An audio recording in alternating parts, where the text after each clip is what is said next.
Eu acho que nós, enquanto humanos, nós se lembrarmos do Apollo 13, não é? Em que rebenta o tanque de oxigênio, em que passam à volta da Lua e conseguem regressar 3 indivíduos com uma capacidade de se auto-inventarem, de uma criatividade incrível.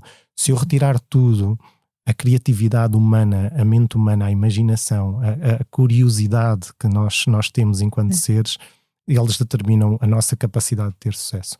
É a forma como nós preservamos a nossa imaginação, a nossa criatividade, a nossa capacidade de sonhar, a nossa capacidade de criar novas coisas do zero, que determina realmente o nosso nível de inteligência enquanto seres, enquanto o nosso córtex pré-frontal realmente que nos distingue dos outros animais. E é aí que nós podemos realmente colocar determinados indivíduos sem nada 10 vezes e eles conseguem ter sucesso e conseguem recriar impérios do zero. E temos esse exemplo na economia vezes e vezes sem conta, de indivíduos que realmente conseguem reinventar-se, conseguem recriar e que são feitos de uma base, de uma resiliência inacreditável e que não dependem minimamente do que lhes rodeia para conseguirem ter esse sucesso.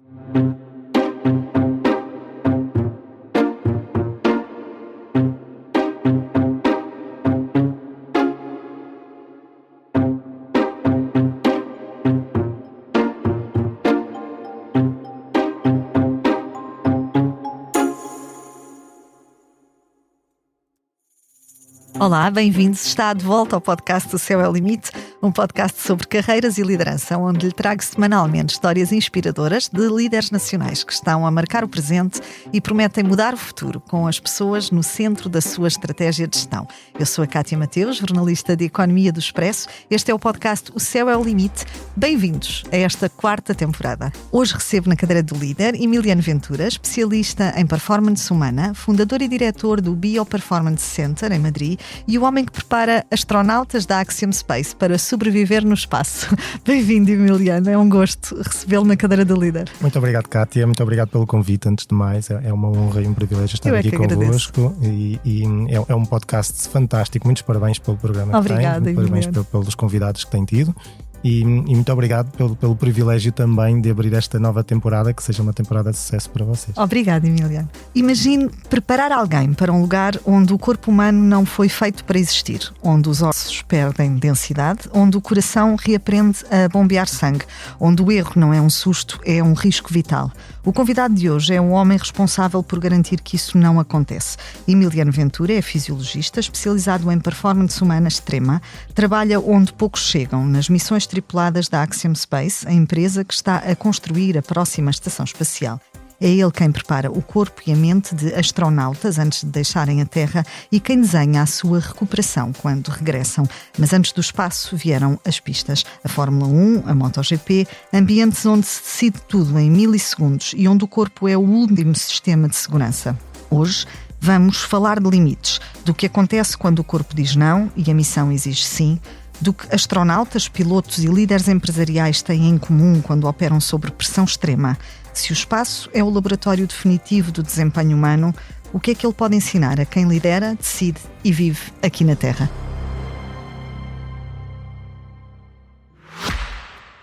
Desafios. É provável que muitos dos convidados deste podcast saibam do que estamos a falar. Desafios que ultrapassaram com a rapidez de reação e a velocidade de decisão dignas de um Audi.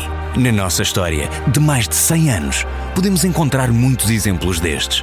Por isso, escolher um para esta curta pausa no seu podcast foi outro longo desafio.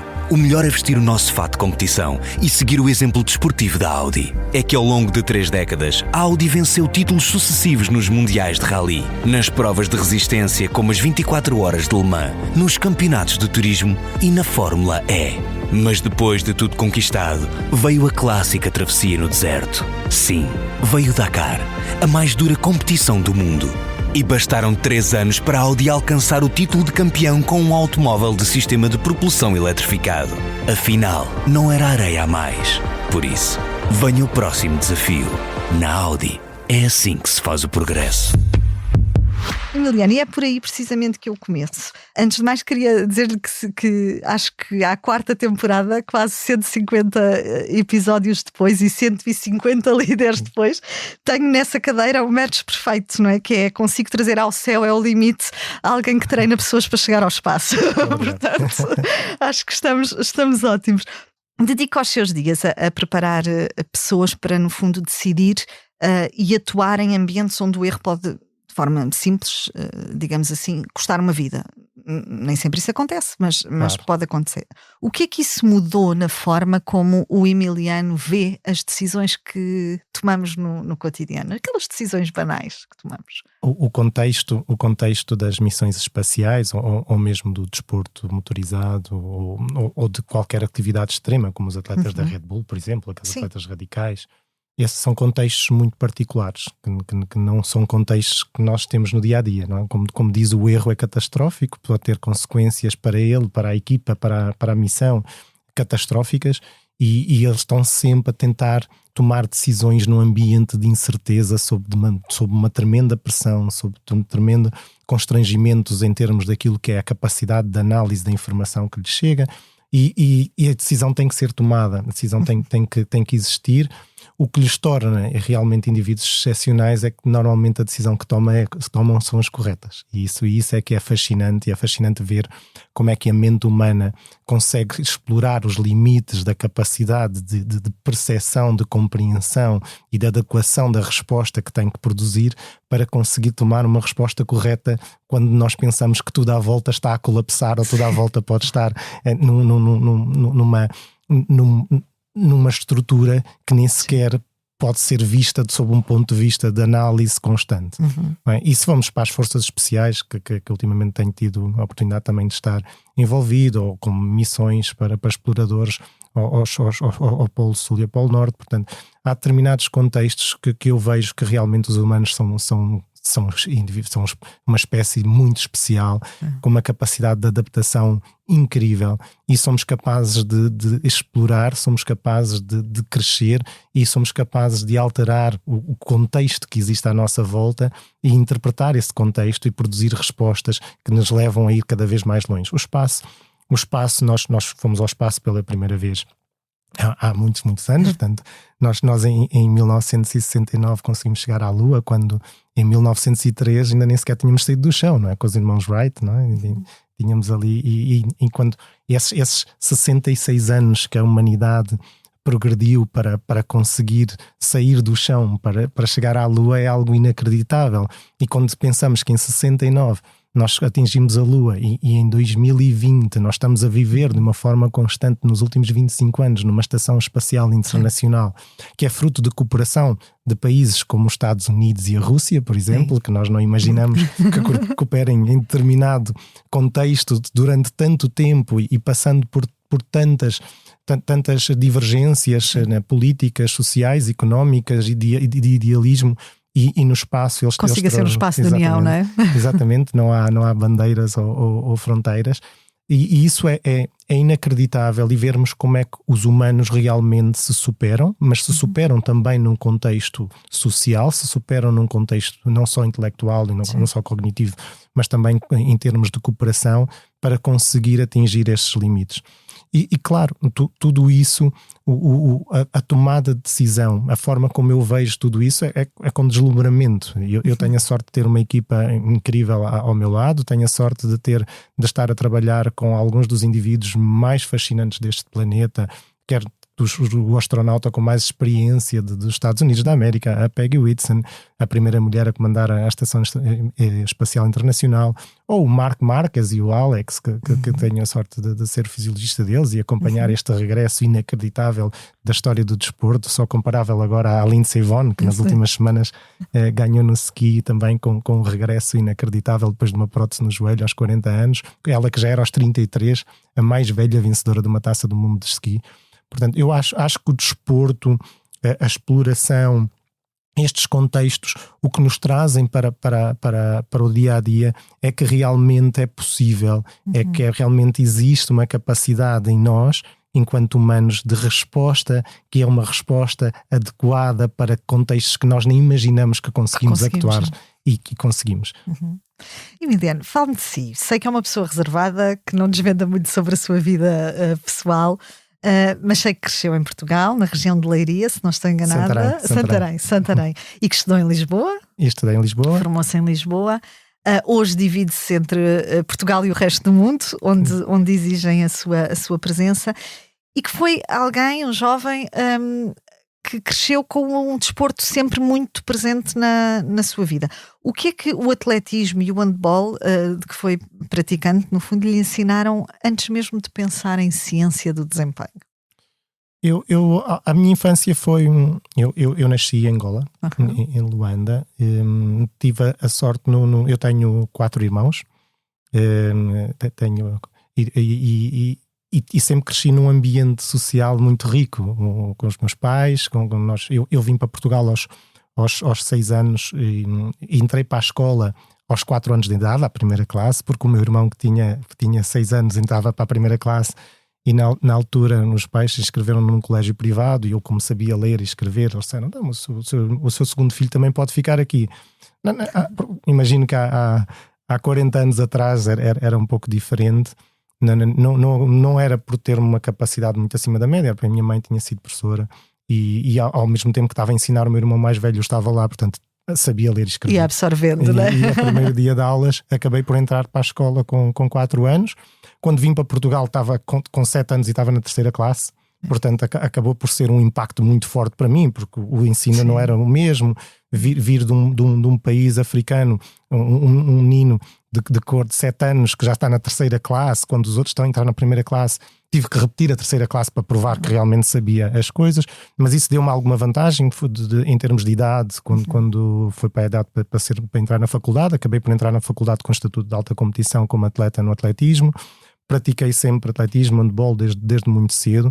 Tive a sorte de ter vários pais. Nesta altura, em Portugal, o associativismo e a forma como vivemos o desporto há muitos anos, e todos nós sabemos que quando éramos jovens, para fazermos desporto, tinha que haver alguém que gostava muito da modalidade, que levava e cuidava das crianças, que os metia numa carrinha, levava aos encontros, aos jogos. Portanto, além do meu pai, os meus treinadores sempre contribuíram de forma muito determinante para aquilo que foi a minha formação.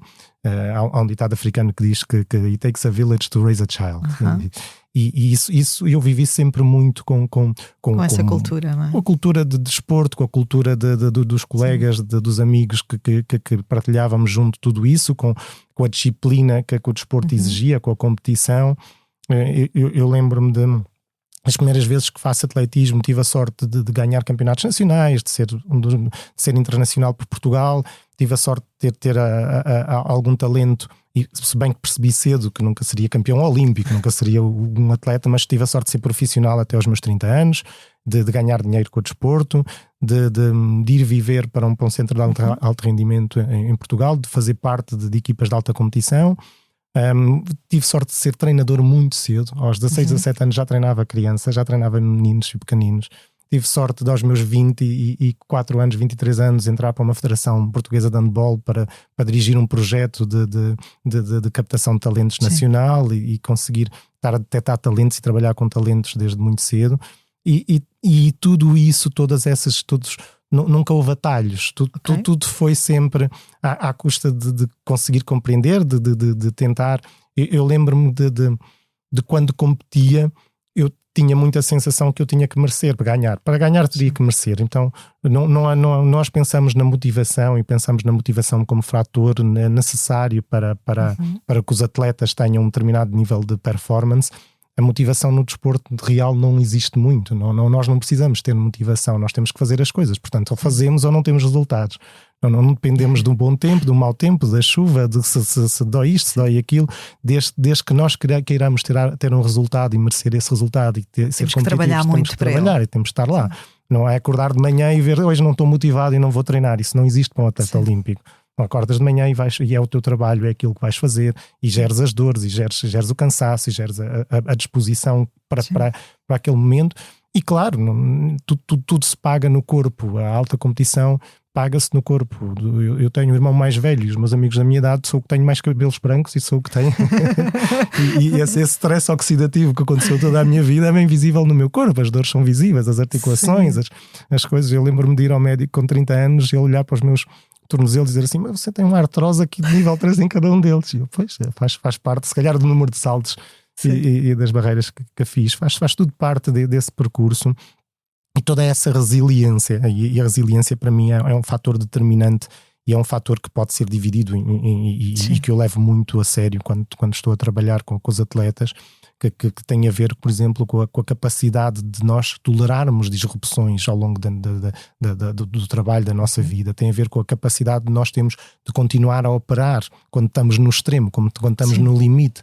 Tem a ver com a capacidade de nós voltarmos ao formato inicial, de nós absorvermos aquelas disrupções e continuarmos. E tem a ver também com o declínio, com a nossa capacidade de declínio ao longo do tempo não seja abrupta. Nós consigamos nos manter apesar de estar em declínio.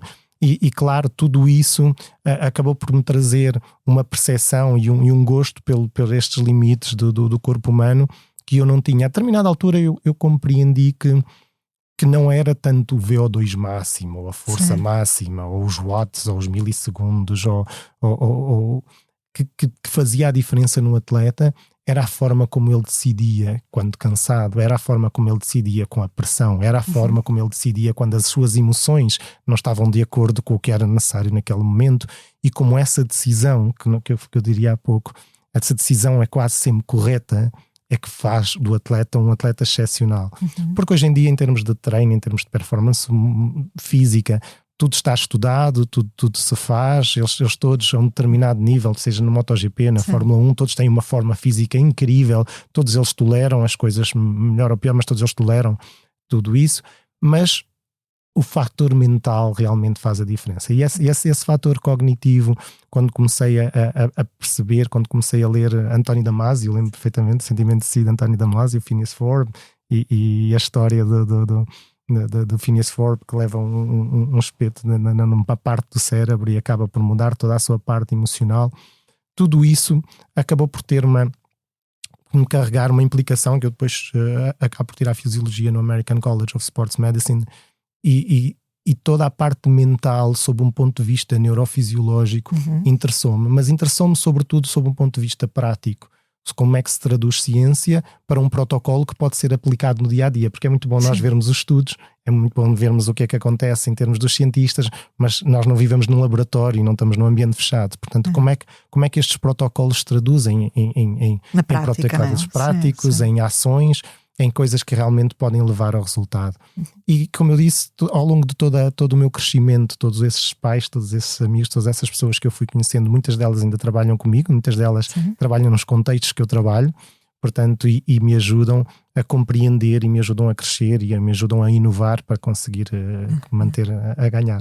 Emiliano, se retirarmos toda a tecnologia, né, todos os fatos espaciais, os sensores, os dados, o que é que sobra num astronauta, num atleta de elite, que realmente determina se ele vai aguentar ou não vai aguentar, se vai cumprir o seu objetivo ou não vai cumprir o seu objetivo? A criatividade. Eu acho que nós, enquanto humanos, nós se lembrarmos do Apollo 13, não é? Em que rebenta o tanque de oxigênio, em que passam à volta da Lua e conseguem regressar 3 indivíduos com uma capacidade de se auto-inventarem, de uma criatividade incrível. Se eu retirar tudo, a criatividade humana, a mente humana, a imaginação, a curiosidade que nós temos enquanto seres, eles determinam a nossa capacidade de ter sucesso. É a forma como nós preservamos a nossa imaginação, a nossa criatividade, a nossa capacidade de sonhar, a nossa capacidade de criar novas coisas do zero, que determina realmente o nosso nível de inteligência enquanto seres, enquanto o nosso córtex pré-frontal realmente que nos distingue dos outros animais. E é aí que nós podemos realmente colocar determinados indivíduos sem nada 10 vezes e eles conseguem ter sucesso e conseguem recriar impérios do zero.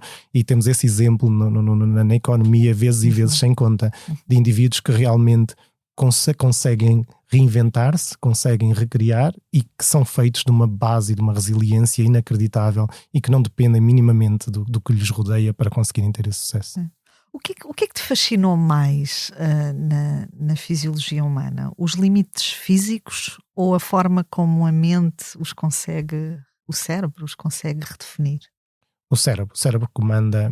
Eu tive a sorte de viajar pelo mundo há 20 anos atrás, há 15 anos atrás, e enquanto fazia Fórmula 1 e fazia o circuito de Fórmula 1, ficava entre as corridas e estava em templos budistas e aprendia um pouco como é que a performance humana era vista no Oriente e como é que o fascínio que me dava a performance humana das artes marciais e a inspiração, e ver os filmes de Bruce Lee e os monges Shaolin, e tive a sorte de treinar com eles, de passar tempo com esses monges, de compreender como é que o Oriente via a performance humana, porque eu tinha bebido muito da performance ocidental, tinha bebido muito daquilo que era o treino ocidental, a capacidade.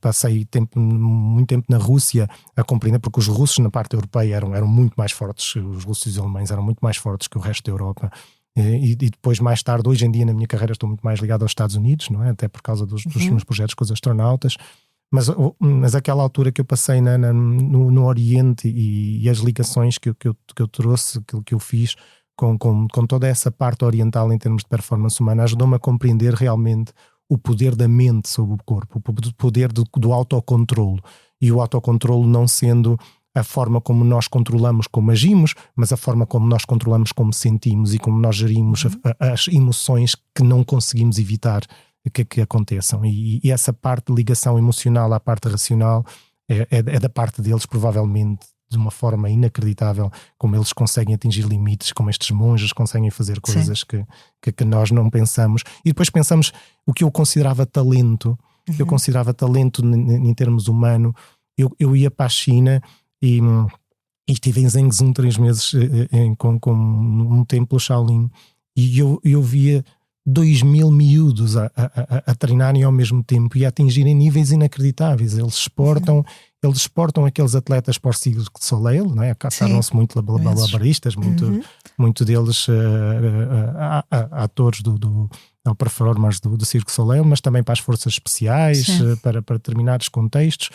E não era uma questão de talento, era uma questão de trabalho, era uma questão da percepção da mente, a controle sobre o corpo e a forma como eles são capazes de treinar e até atingirem determinados níveis de performance que são incríveis.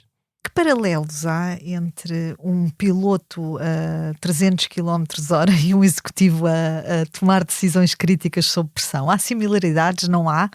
Eu até diria que há mais fatores em comum do que em comum, e essas semelhanças que existem sobre esses fatores, ambos têm uma agenda incrivelmente ocupada, ambos dependem muito mais da energia do que do tempo. A capacidade para tomar boas decisões hoje em dia para um CEO não é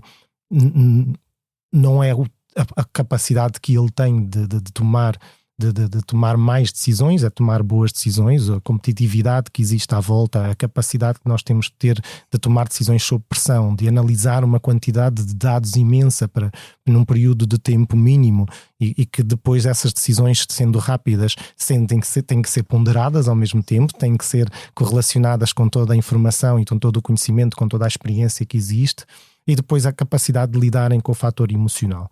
Eu acho que para cada vez mais os CEOs, os executivos têm uma percepção de que não pode ser à custa da família, do seu corpo, do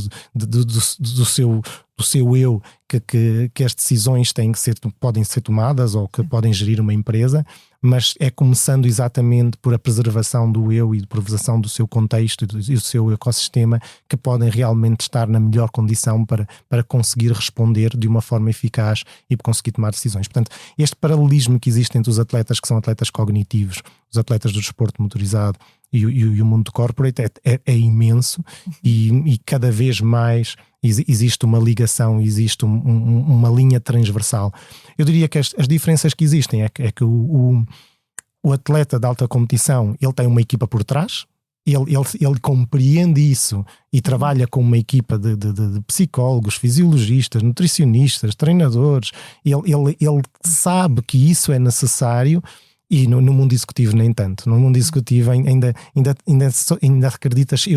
acredita no eu, enquanto eu sou capaz de tolerar, eu sou capaz de ultrapassar, eu sou capaz de fazer isto, e essa capa de super-herói ainda existe muito mais no mundo corporativo do que existe no mundo dos atletas, e os atletas cada vez mais tiram essa capa e percebem que a sua fragilidade depende também da capacidade que eles têm de conseguirem ter ajuda para determinados pontos. É uma função mais solitária, é um caminho mais solitário do líder, o do CEO.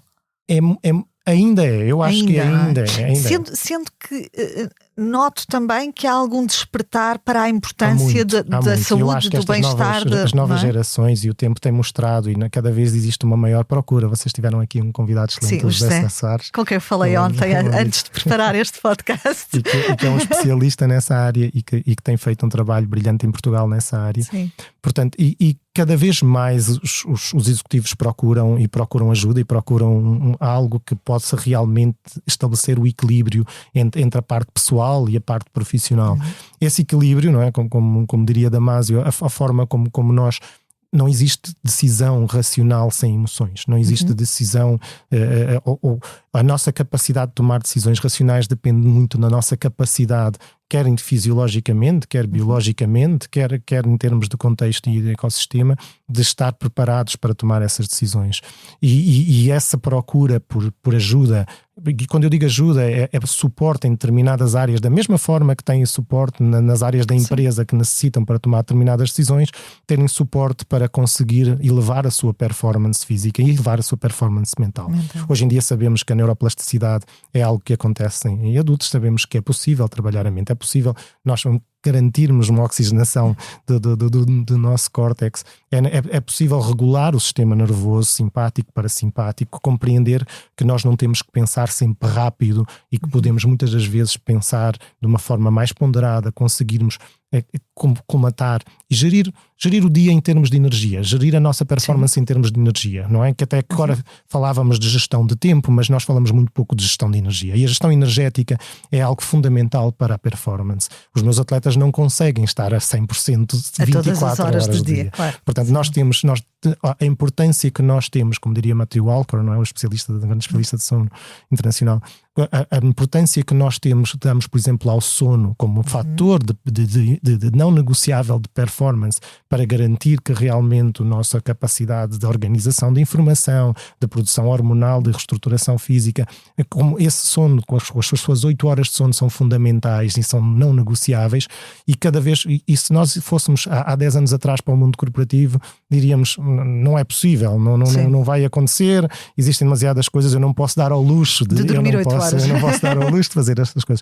Hoje em dia sabemos que não é assim, não é? Hoje em dia sabemos que há partes da recuperação conta tanto como a preparação, e se houver esta gestão, e se nós tivermos cada vez mais podcasts ou formadores que falam de gestão de energia como falam de gestão de tempo, seria algo fundamental e seria algo fantástico para crescermos e fazermos crescer os nossos corporate. Emiliano, bem sei que não prepara executivos para otimizar o seu desempenho, não é o seu core, o core do seu trabalho.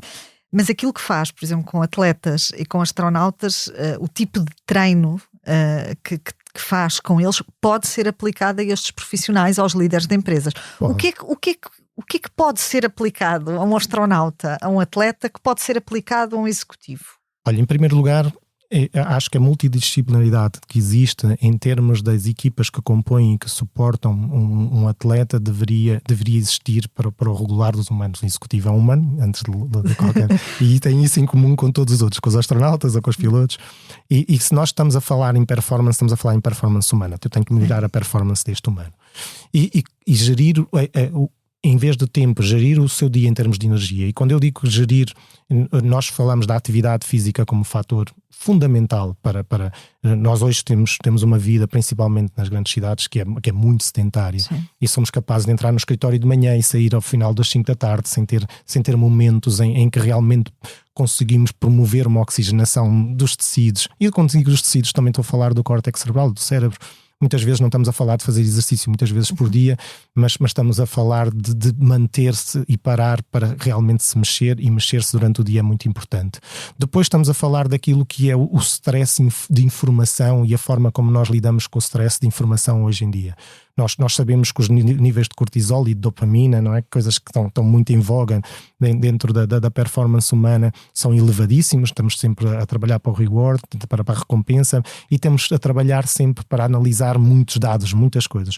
O que eu faço com os meus atletas, nós temos que ter momentos em que realmente, se eu quero níveis de decisão profundos, se eu quero níveis de foco profundos, eu tenho que bloquear aquilo que são o resto da informação. Eu tenho que ser capaz de limpar o meu centro de processamento de informação para que ele se concentre.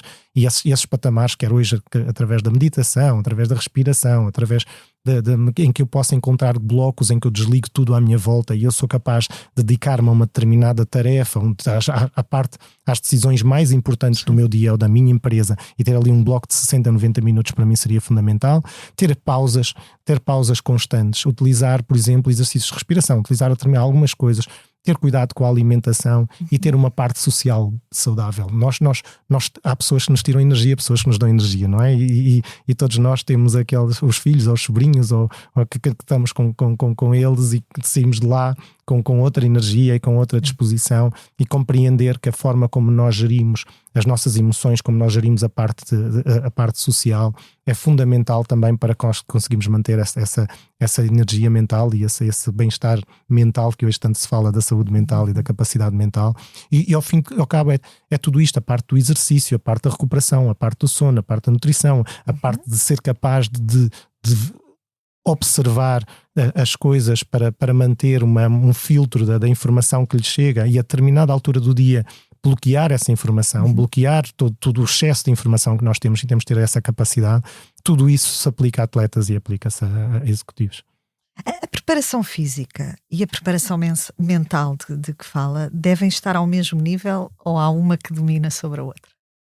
Nós podemos treinar o que quisermos na parte física, sem a parte mental não vamos chegar lá. Eu acho que é sempre a parte mental que domina em todos os atletas ou em todos os indivíduos que são fora de série. É isso que nos distingue de tudo o resto. Nós não somos um animal enquanto espécie, com capacidades físicas extraordinárias. Se nós formos para qualquer gato grande, um leão, um tigre, é muito mais forte fisicamente de nós, e muito mais rápido, muito mais capaz. Mas nós temos realmente, se nós conseguirmos manter a nossa capacidade mental, nós conseguimos fazer diferença em quase tudo, e conseguimos suplantar isso. E essa parte mental, a forma como nós trabalhamos, e ainda existem duas questões. Uma parte é a neurofisiologia, em que o nosso cérebro depende de substâncias químicas, depende da forma como o equilíbrio entre essas substâncias químicas garantem as nossas ondas cerebrais. Nós processamos informação a determinada velocidade, nós ouvimos a frequências diferentes entre um ouvido e o outro, e hoje em dia utilizamos isso para programar o cérebro e para conseguir atingir outros níveis de concentração e de focos. Mas a forma como nós damos importância, como trabalhamos nesta parte neurofisiológica, e depois como nós trabalhamos uma parte mais, eu diria, mais empírica, mais social, até mesmo existem excelentes coaches, psicólogos, psiquiatras, a forma como nós recorremos à ajuda externa para conseguir manter a nossa parte de saúde mental, é cada vez mais importante e cada vez mais determinante para que nós conseguimos manter a performance humana. E por isso eu digo que sim, o humano não necessita de uma capacidade física extraordinária. Nós não precisamos ser atletas olímpicos todos, nós precisamos de manter a nossa longevidade funcional e a nossa capacidade funcional para as tarefas em termos das nossas estruturas, das nossas articulações.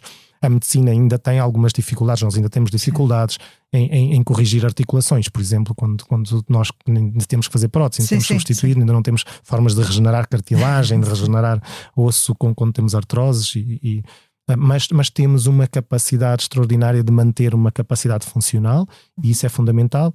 Mas a capacidade mental acima de tudo, o que existe em comum sobretudo em todas as blue zones, não é? Que hoje em dia está em voga também, é a capacidade de nós mantermos essa ligação social, e a ligação social entre as pessoas como forma de estimular o cérebro. A estimulação do cérebro é algo que nunca deve parar.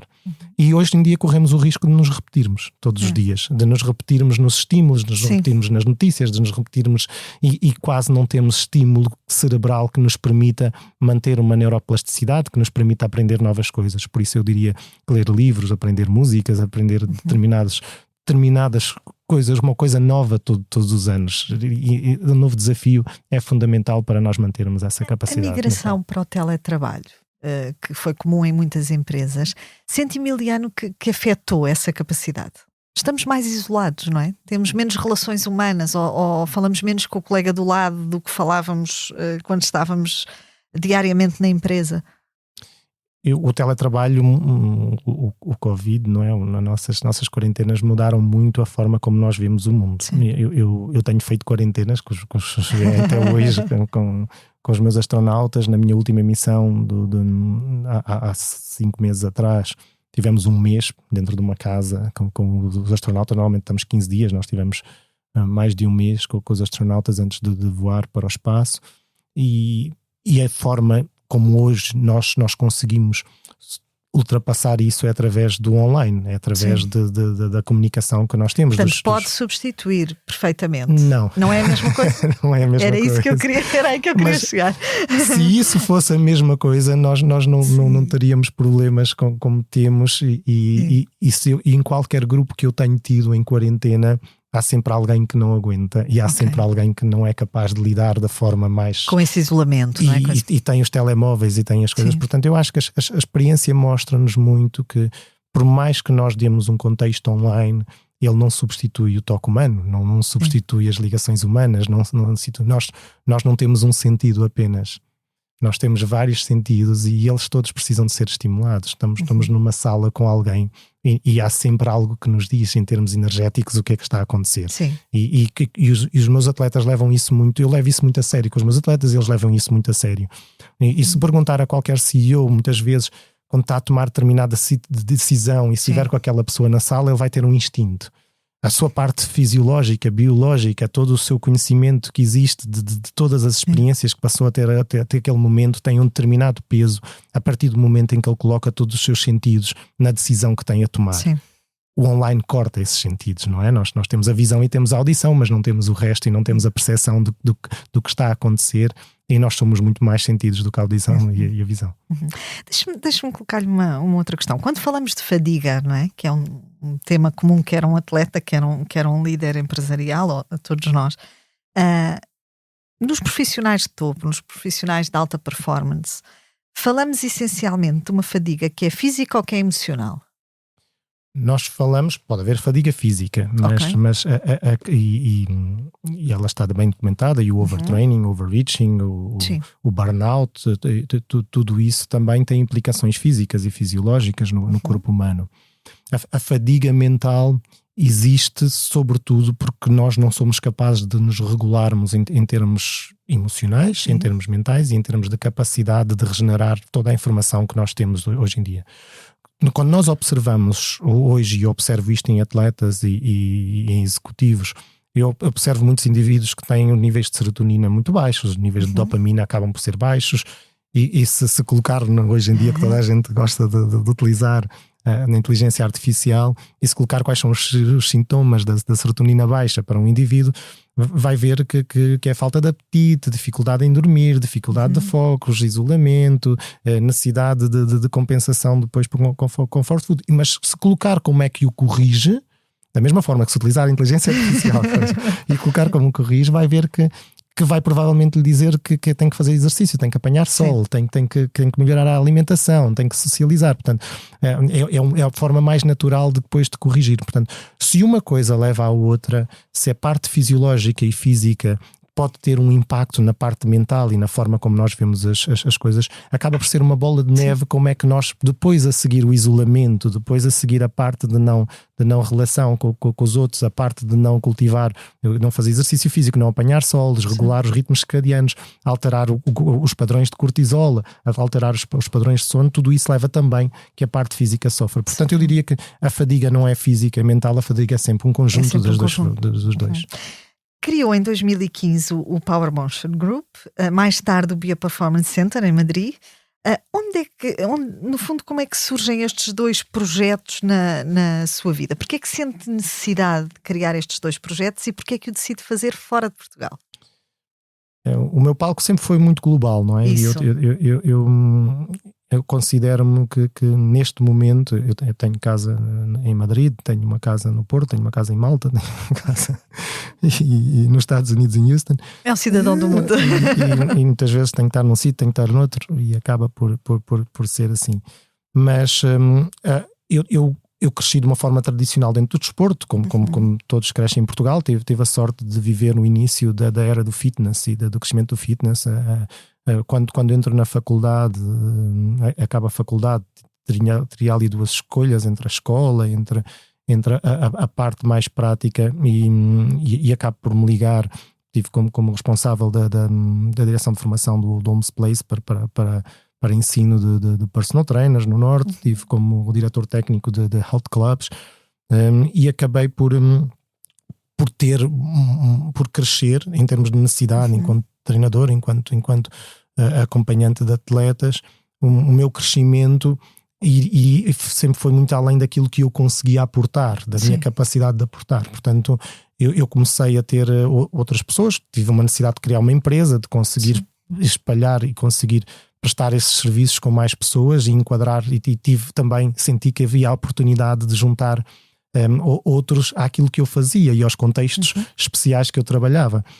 Tenho a sorte de ter começado a empresa com pessoas próximas, com pessoas que eu confiava, com pessoas que eram amigas, e como todas as empresas pequenas, tive a sorte de juntar essas pessoas e trazê-las para o contexto da alta competição, para o contexto da Fórmula 1, para o contexto, agora até para o contexto de espaço. Portanto, há 2 semanas juntei à Universidade do Porto, à Axiom Space, para fazer parte do consórcio de universidades que vai desenvolver a Estação Espacial Internacional e vai colaborar também nas viagens espaciais. Portanto, eu tenho tido a sorte de conseguir juntar. A vida só é boa se é partilhada, não é? E isso só faz sentido se for partilhada. Eu tenho a sorte de que o meu trabalho sempre me permitiu partilhar esses contextos e partilhar os contextos quando eu tenho, por uma questão de necessidade.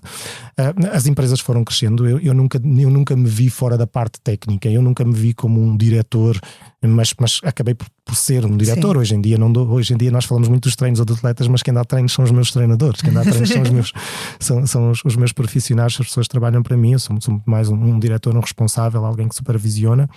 Mas nesse sentido acabei por ter a sorte de conseguir expandir a prestação dos serviços que nós colocamos e criar uma empresa de prestação de serviços. Eu tenho uma clínica física em Madrid, não é? O Bioperformance Center em Madrid, que é uma clínica física que ela não está aberta ao público, ela só existe para os meus atletas. Apenas os meus atletas vão à clínica e não utiliza, são os atletas, são os astronautas que vão à clínica.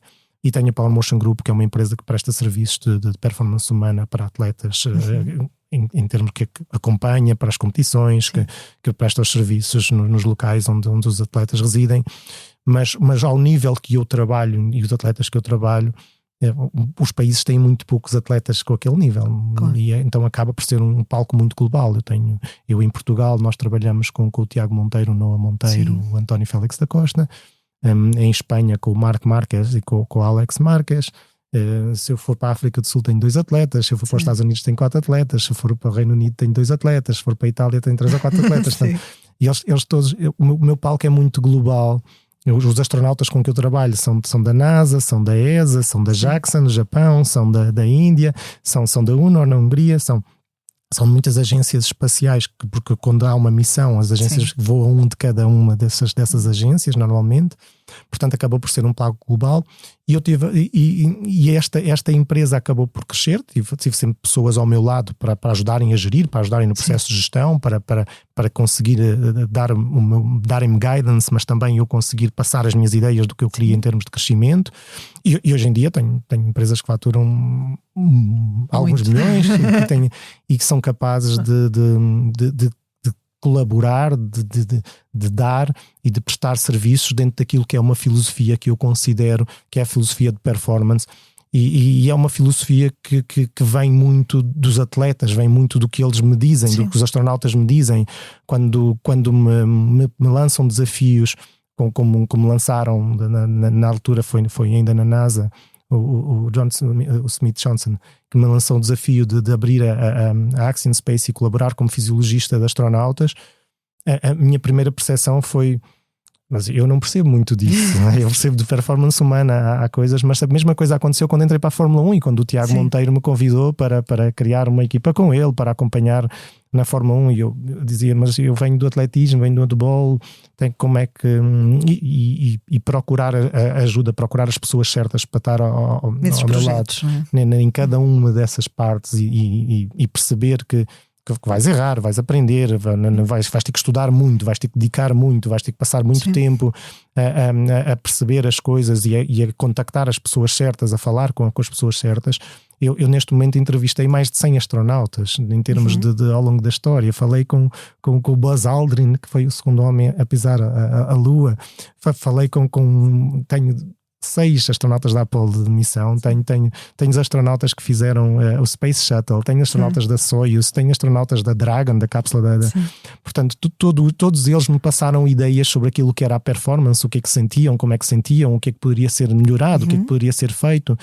E há um novo paradigma nas viagens espaciais. De repente nós temos empresas privadas e temos uma liberdade de fazer coisas que não era possível até agora, porque obedeciam a protocolos, a procedimentos, a entidades governamentais que estão limitadas por imensos burocracia, não é? Por imensos processos que permitem aplicar esses. E então fazer uma empresa que permitisse explorar esses novos caminhos, inovar para ganhar, ter mais atenção a determinados detalhes, a ir para uma parte em que eu sei que pode realmente fazer a diferença, porque eles me dizem que pode fazer a diferença.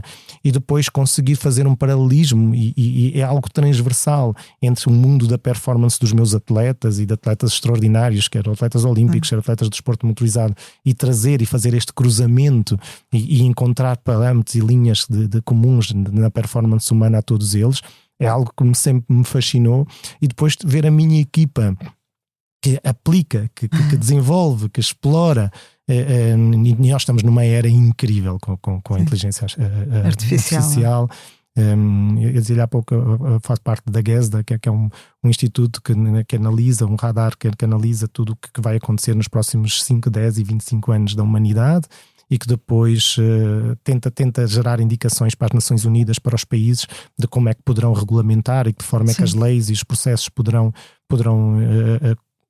ajudar, mas também controlar os avanços da ciência.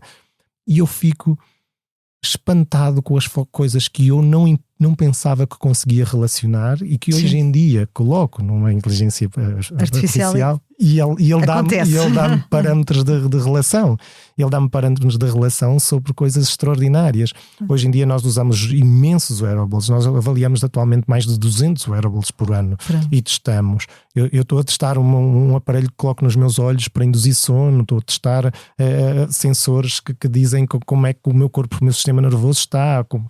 Nós estamos a utilizar coisas que até agora nós víamos para doenças como o Alzheimer ou como o Parkinson, que como não existe cura, os médicos tentam manter os doentes de alguma forma ativos, e nós passamos isso para a performance humana e dizendo: ok, então se nós utilizarmos para o indivíduo, como é que isto vai ajudar a manter a performance dele? Portanto, determinados estímulos, determinadas formas que estes wearables nos permitem relacionar, e depois pegar na inteligência artificial e pegar nas análises de sangue, nas análises de DNA, no que diz, como ele dormiu, como é que ele fez, e correlacionar tudo. Tudo isso é aplicado no atleta. Tudo isso é aplicado no atleta. É incrível hoje como é que a quantidade de informação que existe, que nós eu diria há 10 anos atrás não era possível analisarmos tudo, mas hoje em dia conseguimos. Hoje em dia nós queremos mais informação. É chamada medicina de precisão, não é? É medicina de precisão. A medicina é muito orientada para a cura de algo, não é? E para a prevenção de algo. Nós passamos o limite de performance. Nós queremos ir para o aumento de algo. Nós queremos passar. Eu não trato pessoas doentes, não é? Eu trato pessoas saudáveis. Exato.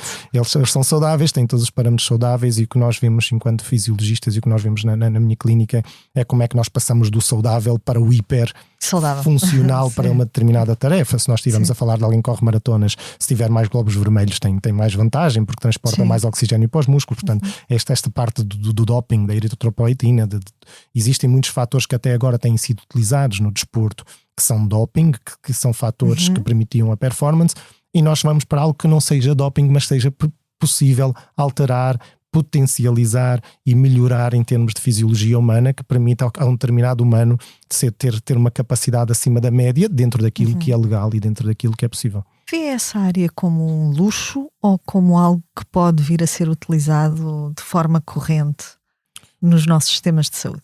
Aí a NASA e as viagens espaciais nos mostraram que hoje em dia a maior parte das coisas que nós usamos, não é? Desde os auscultadores que temos aqui nos ouvidos, ao velcro, aos microfones, aos telemóveis que nós utilizamos para tudo hoje, veio das viagens espaciais, veio desse limite. Nós temos nos nossos carros direção assistida e ABS porque os de Fórmula 1 os desenvolveram. A forma como nós testamos algo, mas nós não testamos algo por testar. Quando eu testo algum atleta, eu estou a testar num ambiente extremamente instável, num ambiente extremo, quer extremo em termos do indivíduo em si, que tem que viajar, tem o jet lag, que tem exposição a diferentes bactérias, climas, de capacidades, quer em termos da performance humana, quer em termos da performance cognitiva. Eu estou a testar algo num extremo, e isso dá fiabilidade, reliability para o que eu estou a testar. Essa fiabilidade do que eu estou a testar não é colocada em causa. Quando eu testo num carro de Fórmula 1 em 24 grandes prémios, na neve, em altitude, no frio, no calor, na umidade, uma peça, ela pode ser utilizada em todos, porque ela pode durar anos, ela tem fiabilidade suficiente para durar anos, não é? Portanto, eu a testar algo num humano e a explorar os seus limites, eu vou buscar coisas simples que muitas vezes podemos utilizar no dia a dia e que nos podem ajudar, até pessoas que têm dificuldades em dormir. Nós temos agora, na minha última missão, nós testamos um aparelho de medição de glucose no espaço, mas também utilizamos um fármaco para células cancerígenas, porque as células cancerígenas em microgravidade expandem a uma velocidade muito superior, portanto o que levaria anos a testar no planeta, nós testamos em semanas. E isso permite-nos observar resultados, permite-nos criar procedimentos, permite-nos criar e ver realmente se determinada coisa funciona sem determinado aspecto, determinado wearable, determinado procedimento, determinado fármaco funciona, porque ele, se funcionar naquele ambiente, naquele contexto, funciona na Terra, não é? Funciona em tudo. Sim. O homem que treina astronautas sonha ir à Lua ou não? Eu tenho a sorte eu tenho a sorte. A Axiom Space conta com 3 astronautas comandantes, de 2 deles da Hall of Fame da NASA, um deles da Hall of Fame da JAXA do Japão. A Peggy Whitson, como eu disse há pouco, é apenas a astronauta com mais experiência, com mais tempo no espaço de todos os astronautas homem ou mulher dos Estados Unidos. O Michael Lopez Alegria, que é o nosso segundo comandante, é o segundo spacewalker da história dos humanos. É um comandante da NASA, da Hall of Fame da NASA, também com uma experiência inacreditável em termos de naves espaciais, de comando de missões, de tempo fora da nave espacial, em termos de spacewalks ou de missões de veículos. E temos o astronauta asiático com mais experiência de todos, o Koichi Wakata, e esses 3 astronautas têm liderado as missões da Axiom Space. Nós sabemos que estamos a construir uma estação espacial internacional, que vamos ser uma espécie interplanetária. Há uma necessidade humanitária de explorar o espaço, há uma necessidade pela falta de recursos, pela escassez de recursos cá no planeta, pela preservação desses recursos do planeta, pela capacidade que nós temos de conseguir ir buscá-los neste momento, de conseguir explorar determinados limites e determinados planetas e conseguir realmente ter o que não temos no planeta Terra e complementar isso, mas também pelas características da microgravidade em termos de engenharia, em termos da forma como as partículas se alinham quando não têm gravidade. Portanto, nós sabemos que vão acontecer fábricas, vai acontecer exploração, vai acontecer a exploração espacial, até por uma questão também da observação dos estados do nosso planeta, dos estados climáticos, das espécies, de tudo. Não é? E vamos ser uma espécie interplanetária, e a Axiom Space, tendo uma estação espacial internacional, vai necessitar de um corpo de astronautas. Nós criamos um projeto piloto agora, um Project Astronaut, em que eu estou a fazer todo o treino como astronauta, acabei de vir de algumas dessas coisas. Eu sempre fui muito cobaia das coisas que eu faço, e eu acho que eu tenho que sentir, eu sempre senti a necessidade de ter que sentir muitas das coisas que eu faço com os meus atletas para tentar compreender como é que o meu corpo reage, como é que pode ser realmente a vantagem de determinadas coisas. Tenho a sorte de estar a fazer este treino de astronauta, de estar a iniciar este corpo de astronautas da Axiom Space. Portanto, eu nunca vi nada na minha vida como um objetivo em si, ou como um sonho em si, mas eu sempre fui aberto a todas as possibilidades que o futuro me dá. Eu gostaria muito que este Project Astronaut permitisse para Portugal no futuro, comigo ou com outra pessoa qualquer, ter um astronauta a viver e a passar tempo e a inspirar novas gerações, e aí esta cultura e tudo o que nós queremos passar em termos de nosso primeiro-ministro dizia no outro dia que nós temos de ter uma mentalidade desportiva de vencedora, não é? Do Cristiano Ronaldo. E toda esta cultura de educação STEM, de conseguirmos realmente trazer algo para Portugal, que algo como um projeto destes permitisse que nós tivéssemos outra capacidade de preparar astronautas, de preparar um humano para ir para o espaço e, quem sabe, claro, voar um dia. Uhum. Depois de ver até onde o corpo e a mente humana podem ir, acredita que a maioria de nós vive aquém do seu verdadeiro limite, acima dele, ou está apenas mal treinada para o enfrentar?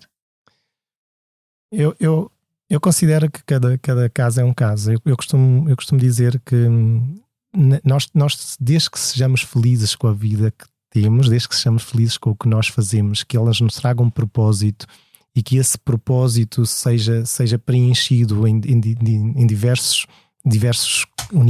Nós temos o nosso universo, temos as nossas partes, quer a familiar, quer a social, quer a profissional, e se trouxer esse preenchimento, nós vivemos em plenas capacidades. O humano não precisa de se exceder em todas ou em alguma coisa de uma forma brilhante para ser um humano brilhante. O que ele precisa é de ter um equilíbrio enquanto ser, enquanto estar bem com ele próprio, estar bem com o resto, para que lhe permita realmente manter-se sob uma longevidade que a medicina felizmente nos permitiu viver mais anos, infelizmente nos permite viver muitos mais anos em decréscimo daquilo que são as nossas capacidades funcionais.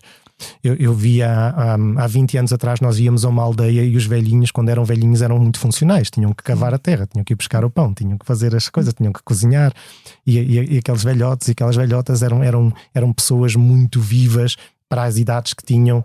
E hoje em dia vamos para um lar e vemos pessoas da mesma idade completamente numa situação em que nos dá pena como é que a vida se prolonga sob determinados parâmetros e sob determinados...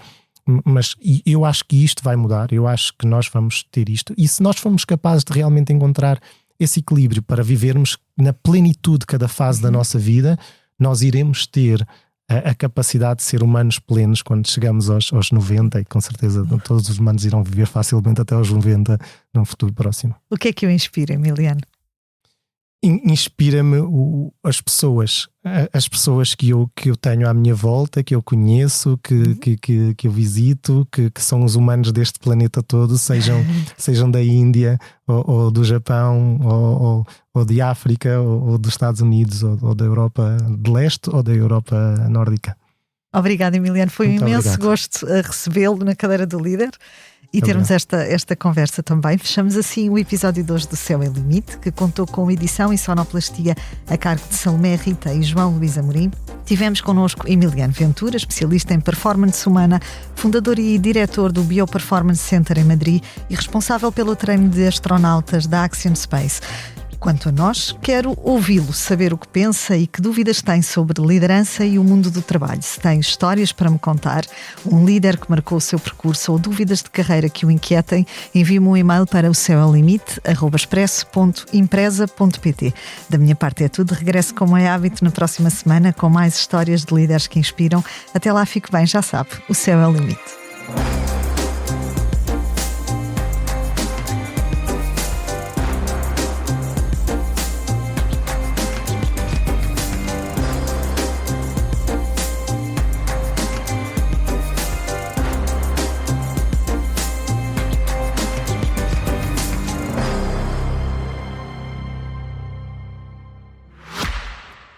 Desafios. É provável que muitos dos convidados deste podcast saibam do que estamos a falar. Desafios que ultrapassaram com a rapidez de reação e a velocidade de decisão dignas de um Audi.